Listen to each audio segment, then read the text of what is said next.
আচ্ছা, রাস্তায় বেরোলে গরম গরম চিকেন প্যাটিস এ তো আমরা খেয়েই থাকি। কিন্তু রাস্তার খাবারটাকে অ্যাভয়েড করার জন্য আসুন বন্ধুরা ঘরেই বানাই। আর এই চিকেন প্যাটিস আমি একদম দোকানের মতো করে গ্যাসের চুলায় বানাবো। এর জন্য 2 কাপ ময়দা, 1 চামচ নুন, কিছুটা সাদা তেল দিয়ে হাতে করে মেখে নেব।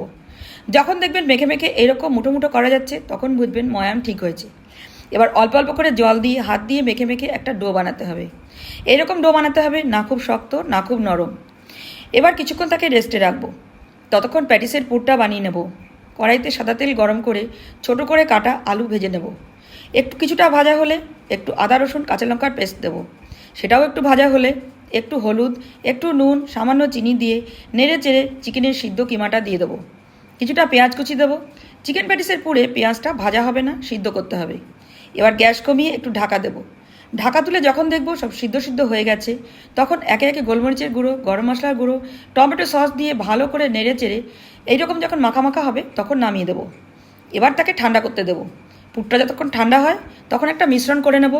1 চামচ বাটার, কিছুটা সাদা তেল, 2 চামচ ময়দা দিয়ে ভালো করে নেড়ে চেড়ে এরকম একটা মিশ্রণ করতে হবে। এবার ময়দা থেকে লেচি কাটবো, যেমন রুটি বানানো হয় সেরকম।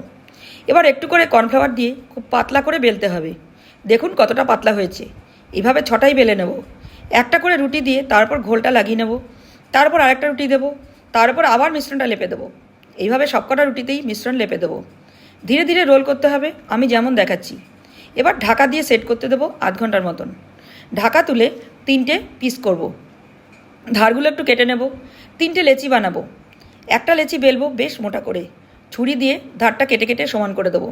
মাঝখানে চিকেনের পুর দিয়ে একটু ময়দা গোলা নিয়ে চারপাশে লাগিয়ে দেবো। ত্রিকোণ শেপে গড়ে নেব। বাকি দুটো এইভাবেই গড়ে নেব। কড়াইতে সাদা তেল গরম করতে দেবো। খুব বেশি গরম করা যাবে না, মনে রাখবেন প্যাটিসের তেল কিন্তু খুব হালকা গরম করতে হয়। এবার একটা প্যাটিস ছেড়ে দেবো। এবার হালকা হালকা আঁচেই কিন্তু ভাজতে হবে। কি সুন্দর লেয়ারগুলো ছেড়ে ছেড়ে আসছে দেখুন। এইভাবে ব্রাউন ব্রাউন হলে তুলে নেব। সবকটাই এভাবে ভেজে নেব। এবার আমার সব চিকেন প্যাটিস ভাজা হয়ে গেছে। আপনারাও এইভাবে বাড়িতে বানিয়ে নিন। আর যদি ভালো লাগে তো আমার পেজটিকে ফলো করে আমার পাশে থাকবেন।